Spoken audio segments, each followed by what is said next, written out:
All right. Good afternoon, everyone, and welcome to today's webinar. It's a little bit after 1 o'clock, so we will go ahead and get started. Welcome again to today's webinar. This is Accessing Emergency Aid Best Practices from North Carolina's Finish Line Grant Program. My name, if I can get my PowerPoint slide to advance. My name is Adam Lindberg. I am FCAN's host. I'm the Director of Research and Policy. It's a pleasure to be with you today. I also want to acknowledge members of the FCAN team who have played a pivotal role in helping this webinar come to fruition, as well as our distinguished presenters who you will meet momentarily. So before we get started, I'd like to cover a few housekeeping items with each of you. Today's webinar is being recorded. We make a copy of the recording, as well as all PowerPoint slides and any research briefs or other documents that we reference during today's presentations.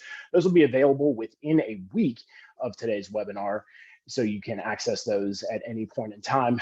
During today's webinar, we welcome your questions, and our presenters have been very transparent about wanting to make this as helpful and informative and useful as possible for you and your work. So please submit those questions using the Q&A session on your dashboard. We will answer most of those questions towards the end of the session in a Q&A style format with our presenters. We also ask that you share anything that may have resonated with you on your social media. You can see our Twitter account there, as well as hashtags that we are using that are associated with today's webinar. We do review the things that resonate with you and use those to drive programmatic content and future webinars and things like that. So please know that we are listening to what's resonating with you and the information that you're sharing about today. Now, there may be a few of you on the call who are new to FCAN and not necessarily familiar with our work. So our mission is to lead the collaborative movement that ensures every Floridian achieves an education beyond high school and a rewarding career. And our vision is a Florida working together, where education is the pathway to economic mobility for all. We carry out our mission through three main project areas. We have a research and data project area that presents research and data on evidence-based practices and policy opportunities that strengthens Florida's talent pool. We also carry out our mission in collaboration with our local college access networks, which support over 82% of Florida's population in their local areas. We also have 4 statewide initiatives that make free resources available to anyone associated with education and workforce development throughout the state of Florida. We carry out our mission with our 7 conditions for success in mind. Again, there are 7. You can read much more about them on our website, but these are the guiding principles for our work. We could see in today's webinar, a lot of the 7 conditions for success wound up in this work, but affordability, opportunity for everyone, those are 2 that really kind of rise to the top for today's presentation. Again, today's presentation is on emergency aid in Florida. And so as a brief introduction to emergency aid in Florida, Florida boasts some of the most affordable tuition in the country.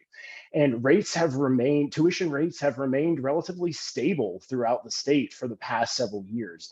But tuition is not the only cost that students experience when they attend college. So the costs of housing, transportation, and food have all risen over the years. And when we couple that with pandemic, with the pandemic and with the effect that has had on employment, on spending, on discretionary spending, affording college is still a challenge for our students. So a study found that in 2021, almost 3 in 5 college students faced insecurity surrounding basic human needs like food and housing. And another recent study amongst community college non-returners found that only 1 in 6 community college students didn't return for the next semester due to a school-related reason, suggesting that there are external reasons beyond school that are causing our community college students not to return. Now, emergency or need-based programs, we refer to those as EA programs, can be a critical tool for ensuring that students' educations are not disrupted. Now, EA programs take many different forms. They might be food pantries or cash grants, emergency housing for students. But students frequently cite cash grants as perhaps the most helpful or provide the most assistance to them because they offer the students flexibility. So although Florida does not have a statewide consistently funded emergency aid program, there are some excellent examples of community and institution-led emergency aid programs that are happening right here in our state. So for example, there is a collaboration amongst Uplift Ed in our LCAN network, the Heart of Florida United Way and Seminole State College called Destination Graduation, and they're providing emergency financial resources to students in their, to Seminole State College students, particularly those first generation, low income veteran students and students who have those extraordinary financial needs. There are also institution-led programs, and to provide an overview of one of our institution-led programs, we've invited Dr. Shelley Ducat, who's the Senior Associate Dean of Students and Director of Student Support and Transitions at Florida State University, to overview Florida State University's Emergency Relief Program. Dr. Ducat, I would like to turn it over to you for a brief overview of this wonderful program. Thank you. Thank you so much for having me today. I look forward to just taking a couple minutes to let everyone know kind of what we have going on at Florida State, hoping that maybe there's something here that you might be able to take away from, and I'll provide my contact information at the end. If you have any questions or need more information, I welcome you to reach out to me. I'm happy to share with you. So the purpose of this is the DSA Emergency Relief Fund. It is through our Division of Student Affairs, and it is managed and implemented through my office. It was created to assist students who are experiencing a significant financial crisis. This is a short-term temporary support for students. They can apply to the fund once per term, and the awards cannot exceed $1,000. These are just some examples of why students can apply for the fund. So it can be loss of their job or loss of family income, which might impact them if their family is offering them support for their apartment or paying their car payment and things like that, and then suddenly they're unable to do that. It could be unexpected medical expenses. Obviously, in the state of Florida, we've been impacted by numerous hurricanes or other large-scale weather events, and then large-scale medical crisis. For many of us, this is going to translate to COVID in the recent past. So how this fund was created, we actually were working on creating an emergency fund for our students for things like, students facing eviction, loss of job and things, when Hurricane Michael hit.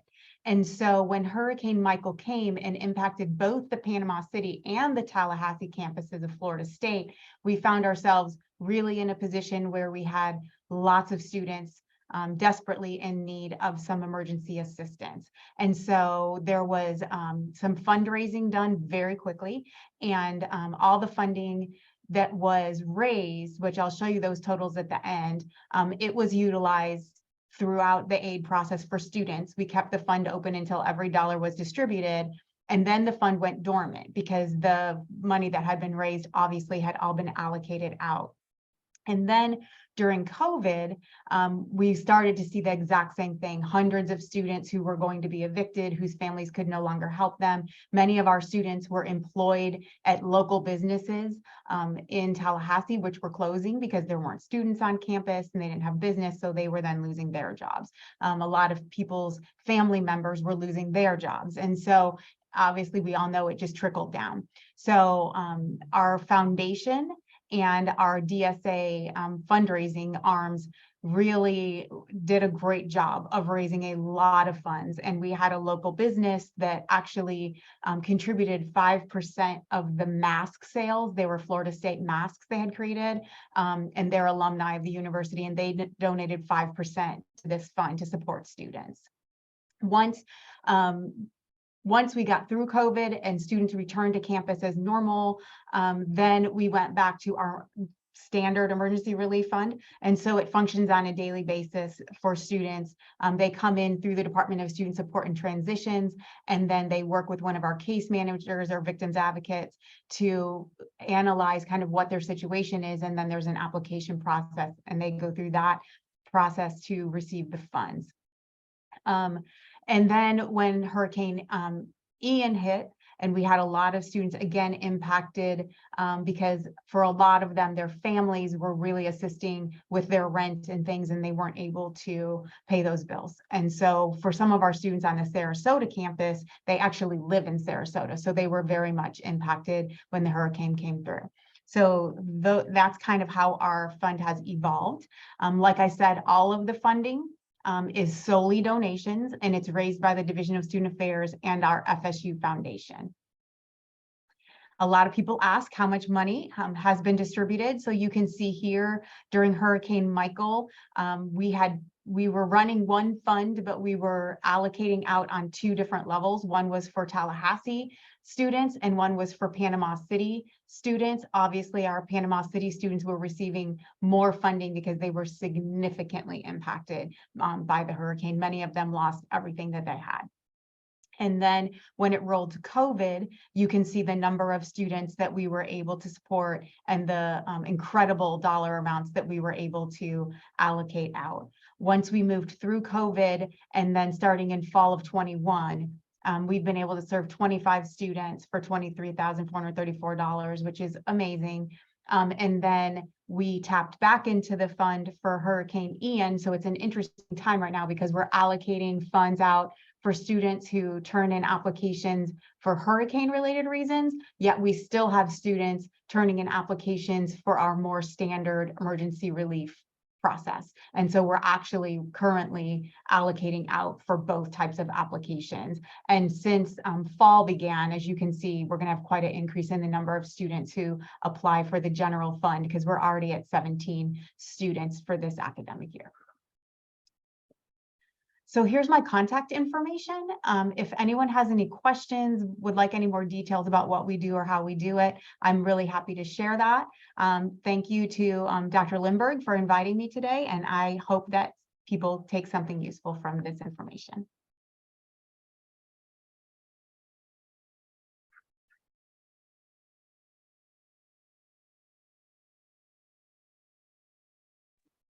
All right, Dr. Ducat, thank you so much for your time today and for your overview of the emergency relief program there at Florida State. Very much appreciate it. And we will again make Dr. Ducat's PowerPoint available at the within a week of today's recording, so your contact information will be saved for our attendees today. So thanks so much.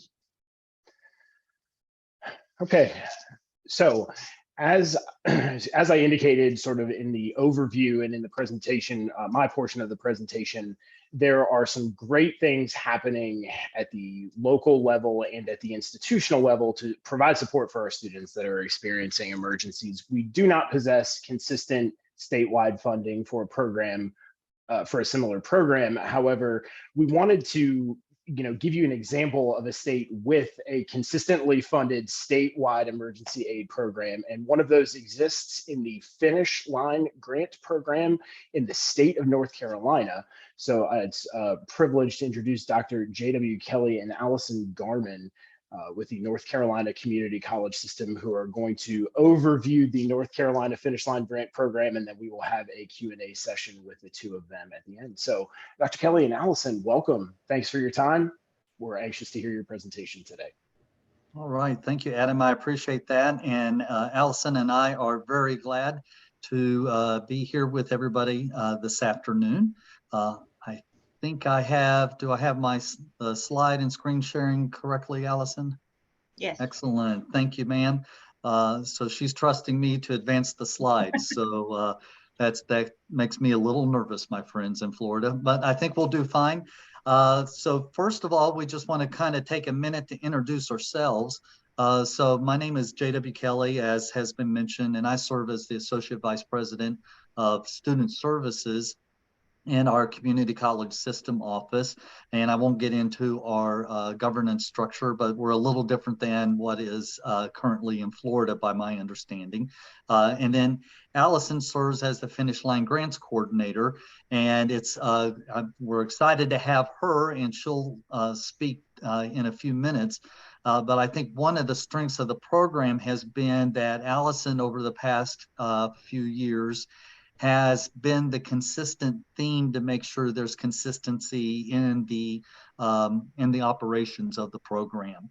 And so, to be honest about it, when we first began with the Finish Line Grants program, basically, to be honest, we got a call from the governor's office who said, hey, what do the colleges have, community colleges have, as far as emergency grants for their students? And we did a survey of the colleges requesting how they funded their local grants, how much they had available, and what was the need, where was the gap. And then where were the pain points for the students? What were the common needs that students had?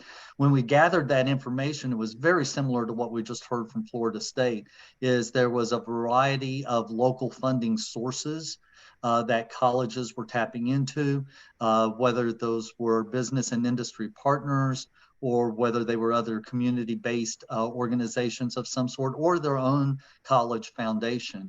And there was a gap, obviously, that was identified across the entire state.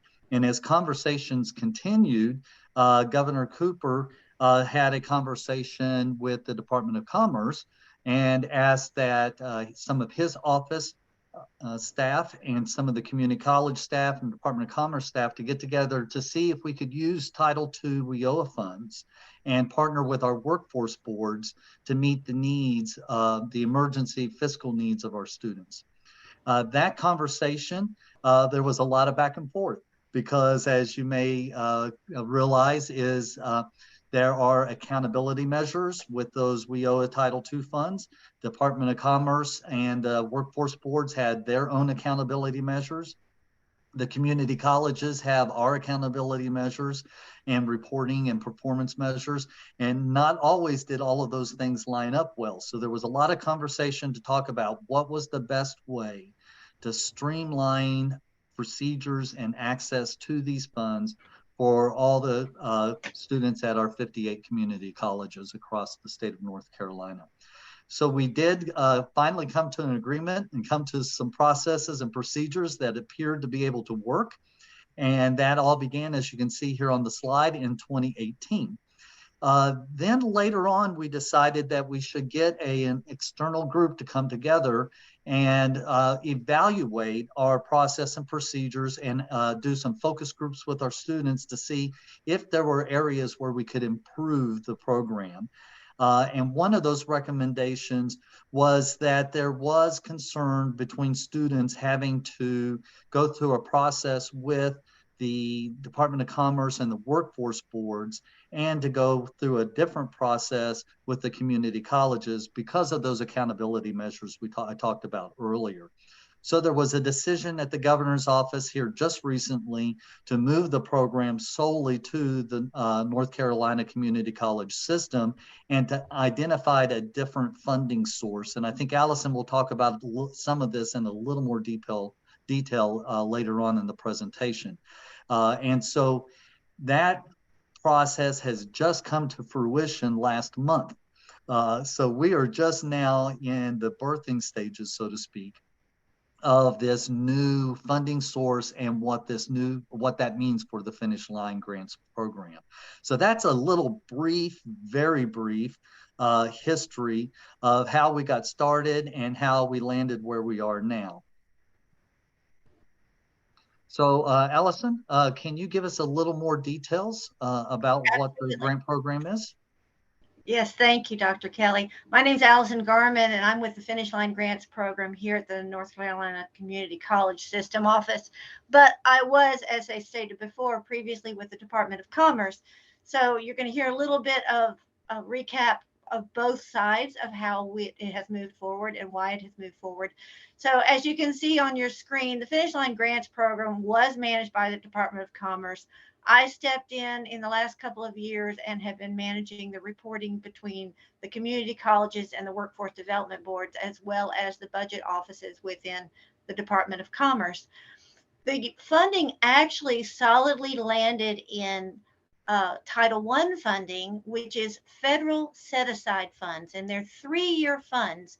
So when you see Dr. Kelly's slide that said 2016, we were able to utilize 2016, 17, and 18 funds when the program launched in 2018, because those funds were still in play, but they were anticipating those funds to fully mature or expire in 2018. And so the program moved forward with great reception. So it got funded again for set aside funds for 2020, 2019, 2020, and 2021. So initially funded with $7 million of WIOA funds, we were able to make a lot of progress moving forward. And now, of course, it's GEAR funded. And I will admit that I'm new to GEAR funding. It's another set of funding completely with another different reporting aspect. So as Dr. Kelly mentioned, we just started on October 1st. We're getting ready to start our first reporting processes here in November of our October activity. But as of April 30th of this year, we served 8,300 students already through the Department of Commerce and the Finish Line grants. This grant is named the Finish Line Grant because we are hoping students will cross the finish line. That is the point, is to get them into our workforce and make them able to have a successful transition and become the adults and workers that they hope to become. So having said that, when you look at where we are, we're looking at community colleges right now. We are obviously the community college system, but originally it was proposed that it might go to the private colleges and colleges like the University of Florida, as well as the community colleges. But the funding was identified to use best initially for the community colleges. And as you saw with Dr. Duquette's presentation, and you will see here, they're very similar in their way they're serving. But we are actually available to all North Carolina community colleges, college students who meet eligibility requirements. And that changed recently because the workforce development boards, we have 23 in the state of North Carolina, were allowed to choose whether they wanted to participate. Now it is firmly a decision of each community college, and they're able to envelop it within their intake offices, whether that be financial aid or student services. So let me tell you a little bit about how the money is allowed to be paid. We have 5 qualifying questions. So it's not just a financial hardship, it is an immediate unforeseen financial hardship that is a qualifier. And that can't be a decision that is made that puts them in a financial hardship. It has to literally has to be something that was not anticipated by any stretch. And of course, you all are looking at what happened with Hurricane Ian. So certainly there are a lot of emergencies that were unforeseen with that, as well as the pandemic. And when the prices increased for gas between the Russia and Ukraine situation, that hit a lot of our students, especially those that were doing clinicals. All of a sudden they had more money they were having to pay to get to clinicals and other apprenticeships. So that was an immediate need that we saw and we could help with. Now, for us, it is a post-secondary degree and certification program, and that includes their current semester. So we have a list, and I will share that list with you in a minute, of degrees and certifications that are applicable in this particular instance. And it's a resource that we use for the community colleges. If it's not on the list, then the student we need to seek assistance somewhere else for that student. And at all times, I will say, it's always about helping the student.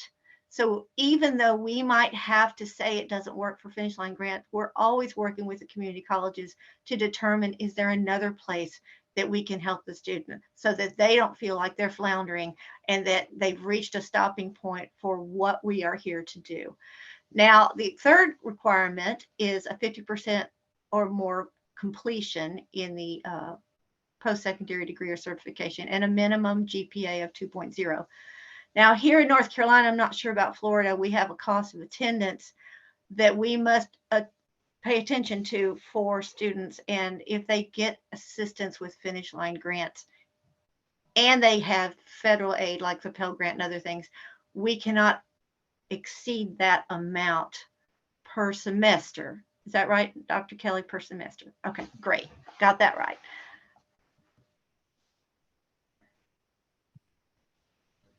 So we have a website that we use. It's kind of a resource for everybody. You all are welcome to also visit this website to look at some of the resources that are available for our community college staff. The link is at the top of the screen. And on the right-hand side, you will see that there are many little links below, but the governor's statement is in the first paragraph. And since then, as of this morning, the list of applicable degrees and certifications falls just below the governor's statement. So you can see some of the programs that we offer assistance for. But we also have a simple student template application that the colleges can download and personalize. This is something that they do not submit to us. We pay close attention to PII. We do not want to risk any of the students' personal identifying information through our communication. So when we moved from the Department of Commerce and tracking everything through NC Works and the federal requirements for those funds, a lot of our reporting came from NC Works, and that is our workforce development, workforce development partner that can track things, help with employers and employees connecting and moving forward after the graduation into those different fields that are sought after in our state. Now we have the opportunity through the community college system, which is absolutely great. So we can see where that student is at any given time because it's how the program is now housed in the community college system. We can run reports to find out, did they cross the finish line? Did they finish? Is there degrees that they're working on? Are they the up and coming popular degrees, in-demand degrees for the state of North Carolina?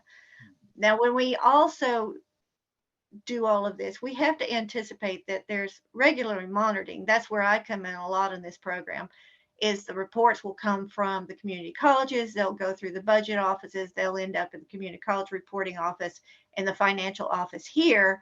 And part of my job is to make sure that everything reconciles and that we are responsibly accounting for and using this funds for its intended purpose to assist our students.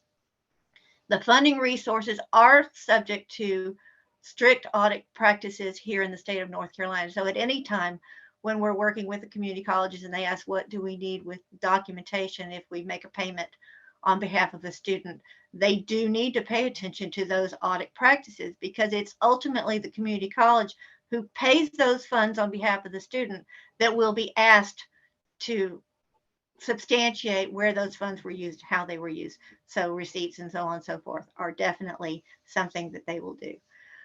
Prior to moving to the community college system, the Department of Commerce, the community college system, and our Office of Strategic Partnerships for the state got together to look at how the program was being administered on a local level.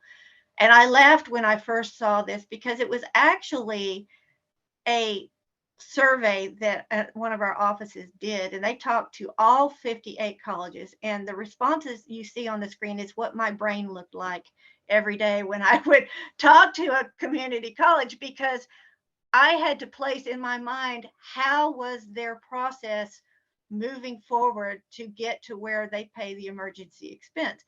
And every college has its own particular way of taking in the student's information, processing payments. Sometimes they would hire a contractor who would handle all of this, and then we would reconcile that as well. Sometimes they use their financial aid office or their counselors to do that. So once we identified that there was a lot of different ways to approach it and not wanting to dictate to the colleges that they needed to fall into a specific pattern or specific path within their community college, we needed it to make sense. for them. We needed it to flow smoothly. We needed it to fall into their natural workflow. And when they moved us to the community college system and they asked the financial aid offices to work with us to make this happen, we are actually working with the financial aid offices, the business offices, and in some cases, they might still have another office, student services, for instance, that would have the initial contact with the students. But it is a lot less varied at this point where we are now and how it's being run. Dr. Kelly, you want to talk about how we get there now? Sure, I can do my best to do that. So just a couple of things we want to talk about here is that we use DataTel Colleague as our student information system, but there is not a shared instance across all 58 community colleges. There is one instance per community college. Then each college on every night pushes student information to the system office, to our data warehouse. And that's how we're hoping to track or planning to track the demographics and the data mining of the amount of awards. We want to better be able to track the completion of just not that the student during that course and during that semester, but then also their retention and persistence and completion, of course. Because what we're wanting to do is position ourselves to ask the General Assembly here in North Carolina for reoccurring monies instead of the governor having to find money every year. So right now, the governor has said that he will make this money available, of course, this year, and then we expect that he will make the money available again next year. However, we really need to have some solid data in place to make this reoccurring money that's been allocated to the community college system via the budget bill that we get from the General Assembly. So the cost of attendance thresholds, I'll talk about that just a little bit. Allison had mentioned that, is most of our community colleges do not practice student loans. And so most of the community colleges and their students do not get even close to the cost of attendance. Now, there may be a few here or there, but we have not heard of a problem of financial aid offices having to back out any other scholarships or awards or anything like that, in other words, or to reduce the finish line grant amount in order to help students. I'm guessing that maybe it could have happened over the past several years, but we have not heard that rise to our level to understand that that's a common problem across the state. However, I believe that's primarily because most of our colleges do not participate in the student loan program.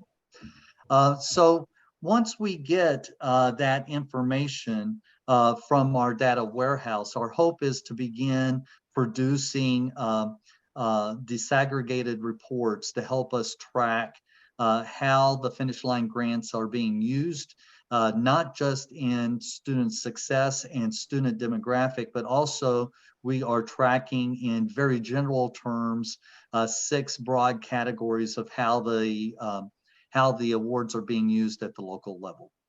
And so we hope that at the end of this academic year, we'll have some nice baseline data that will be able to assist us in then doing some comparisons for the next year, which then will position us to make the ask to the General Assembly for the reoccurring monies. One of the recommendations and one of the reasons we moved to the community college system was because of this tracking need. It was very difficult for us to do the tracking and completion between the 2 agencies. And so we felt like that we could do better tracking and analysis of the data if we were all in one agency. So I believe, Allison, is this, am I pitching the mic to you on this one? Yes, please. So we did have some pre-submitted questions. Thank you, Adam, for getting these to us ahead of time. So we're just going to kind of ballpark our answers because you will find as we move through them, it's going to vary depending on where we are on the program and where you are as a community college and how it applies to you. Dr. Kelly mentioned that there were 6 broad categories that we use to track things at the community college system here. They are broken down into types of assistance, and you can see that on your list. There's accommodations for disabilities, automotive, course materials, dependent and child care, dental, fuel cards, which we'll get back to in a minute, housing, internet, licensure exam fees, medical for student independence, optical for student, transportation, tuition fees, and utilities. Now, somebody asked, what are the most common needs that the program aids? We are limited to these types of assistance, and often we think outside the box. If they have an emergency that does not fall into one of these types of assistance, for instance, we had a student whose house completely burned down 3 days ago. He has nothing left, including his car keys that start his car with the push button, was burned down in his house. All of his medicines were burned down in his house. Well, we cannot give him $1,000 to go buy clothes or food with this particular fund. However, we can look at him and say, let us help you find and identify different places that can help you, different grants, different organizations. We can help you with getting your car keys replaced. We can help you get your medications again so that you are back to functioning as an individual, independent student. So you have to actually think a lot outside of the box. Every student has a story. Every emergency is not going to be like the last one. So we work very closely with our offices across the state. If they call, we help them turn it over and turn it over and turn it over to do as best as we can. We have other grants here in North Carolina, child care grants and things like that, that we can help, which is also on this list. But sometimes it's really good to discuss with our team what areas can we defer to another grant so we can make the best use out of both of them or most of them. The other thing is, someone said, how is the program impacted retention and graduation? Dr. Kelly mentioned that we are in the early stages of reporting. We were working with 2 organizations before trying to get that. We are having success, good success. We're seeing it. We don't have any numbers to share with you, but as we move forward and we know that we are going to be able to pull those numbers from our local tracking system, we'll be able to get back with people and share those on a larger scale. And one comment that I would add to that, but going back to question number 1, is again, the structure of administration of the grant is, I think it's very good to have one person like Allison who helps us to have consistent decision-making and consistent training for the colleges. But then again, we surround her with an advisory committee that includes local college personnel that allows her to help bounce those ideas off. So we come together as a shared decision to make sure we're staying connected to what it looks like at the local level. One of the things that I will share with you, and you don't need to go back, this funding is not used for payment for any assets. So we don't make mortgage payments, car payments, things like that, nor revolving payments like credit cards and furniture rental, things like that. But we do help in a lot of other ways. And when we ask, how do we help students help themselves? This very much becomes a local communication flow that has to happen. We are constantly looking for ways to identify the students who might be struggling. And sometimes that first line is an instructor or an advisor, because a student might make a move to drop out of classes or to step back or is suffering, and nobody knows until that student is in the weeds. And those instructors and advisors can often identify that something else is going on and send them, advise them to go speak to someone in the financial aid office or student services office so that they can realize they're not in this alone. So how do we help them? Between the community colleges and the grants, we try to identify as much as we can in the early stages, and then we try to help educate the students on what needs to happen. This grant, specifically Finish Line Grants, is for an unforeseen financial hardship. If they have a rent payment coming up, that is not unforeseen. There must be a catalyst that they have had happen that is going to make them struggle to meet that financial need. We constantly are reminding them that they are going to anticipate funds. They do need to have a roof over their head. They do have utilities. They do have a car payment, and to plan accordingly. And there are offices within the community colleges that can help them put those tools in place and understand how budgets work and so on and so forth. We can certainly guide them as best as we can, but they do have to act themselves.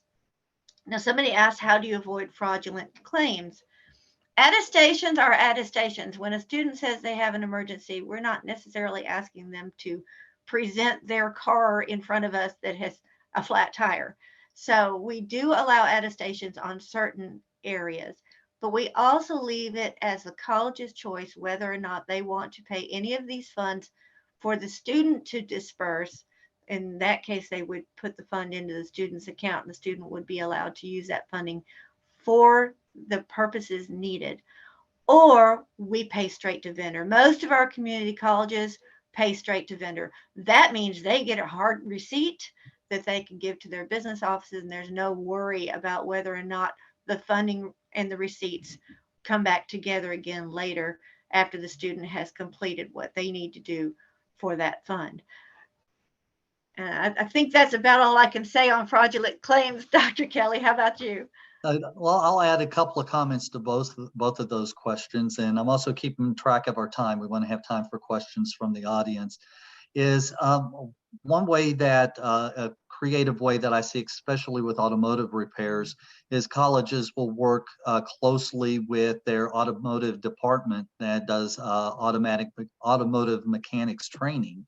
And so they'll use their Finish Line grant or other grants to purchase the materials to fix the car, but then the class will actually do the manual labor. So they'll save a little money that way, and that works very well. And as I mentioned before, is a lot of the community colleges already had emergency grant type of funds available for students. And so we've encouraged them to continually review those policies and procedures at the local level and make sure that they're following those local policies and procedures to avoid any fraudulent claims, and to also make sure that they're following best accounting and accounting best practices. And so we allocate the money to the colleges administer the grant, and then we monitor it. We actually only permit up to $1,000 per semester per student. And we often see recurring visitors because they need constant help. So sometimes we look at them and we have to decline and let them know, you know, we can help you for so long because it was an unforeseen financial hardship. But we do try to identify when students are habitual applicants, because we have to try and identify that there's some sort of other underlying reason that they need assistance all the time. And the best we can do there is, you know, keep track of the students and make sure that we recognize that there's an ongoing issue, because there are vulnerable students, as you mentioned, but then there are those who know that they can come and ask for help, and we have to just weigh it down and eventually advise them. And that comes from the college level. And of course, the colleges only have so many people that are able to devote individual time. So each one has to kind of make their own judgment on how far they reach in for helping the students.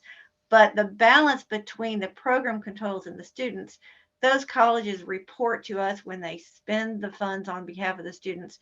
And we actually go back in and do a pre-audit of how those funds are spent. And we look at those thresholds and we graph out how much for each type of emergency need is paid. And we also pay attention to the ones that don't get paid, because we're trying to identify if we're overlooking a need that's out there that isn't in our list. And so I think the only thing I would add to that as we transition to Adam to see if there's any other questions is that the Finish Line Grants, as you may have realized throughout this presentation, is one tool of the toolbox. If it's your only tool in the toolbox of serving students, then it's going to be very difficult. So those relationships your colleges have with the community-based organizations, with counseling departments, with other granting agencies, that is going to be critical. For example, we even mentioned that when we transitioned from the workforce boards to the community colleges for the administration practices of the Finish Line Grants, we reiterated to the colleges that they really need to maintain that good relationship with their workforce boards, because at the end of the day, these college students are wanting to get a job. And so they need to partner with that workforce board because that's the end game there. Adam, I'll be quiet now. We've talked here for a little bit. What questions do you guys have for us? Well, first and foremost, let me thank you both for your time and for your energy and for answering the pre-submitted questions as well. We are watching, we're watching the Q&A. I have some of my own questions as well, but we do have a question in our Q&A. It says, to what extent do the community colleges collaborate to discuss and share best practices and lessons learned with respect to the program? And does your office help to support that collaboration between the colleges and the system? I can actually answer that question. They're teaching themselves as we go along. We started on October 1st, and I've already found that several of our financial aid offices are calling each other and saying, have you had this happen? What was the answer? What did you do? And of course, they reach out to us quite frequently because they are new to the program. Some completely new. We do have a few that came over with the program from Commerce because that's the office that was being used in the community college to administer the grant before. But we are seeing a whole lot of collaboration both between the colleges and through these offices as well. And so I'd also add to that is Allison holds a monthly virtual meeting with all the points of contact for Finish Line Grants and answers policy questions and shares best practices there. And I think that's an excellent question because in 2018, when we first rolled this out, we did have a Finish Line Grant Symposium, which was face-to-face. It was pre-pandemic. Everybody came together in one city and it was basically a drive-in conference. And so, Allison, we probably need to start considering that maybe for this spring or the summer to do something similar again. Will do. All right, so thank you for that. We have another question. I know you mentioned that there is perhaps a preference towards making payments to vendors directly. But this question is, how do the colleges typically send payments to students, and how long does it typically take to get the funding to the students? When I came on with this program, probably the biggest plus is the 3-day turnaround. We talk about the 3-day turnaround and people kind of panic, but essentially with the funding in the hands of the community college, as quickly as they can turn around payment is as quickly as they can turn around payment. So within 3 days, the community college responds to the student. The student has 3 days to respond back with any documentation that is needed. And now the community college can pay through the business office. Some of them have a P card. Some of them actually print checks or cut checks straight to the vendors. Some require W-9, some don't. And of course, if they choose, and again, this is a community college decision itself, if they choose to make a payment directly to the student, right now they are choosing to pay it into the student account. I've not seen any evidence that we're paying checks to students. It's flowing through their accounts.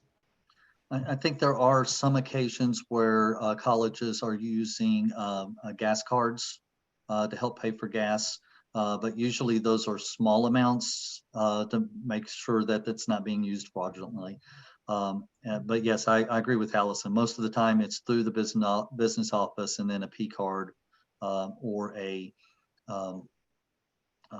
or paying the vendor electronically, because remember, a lot of the colleges have relationships with these utility providers and so forth.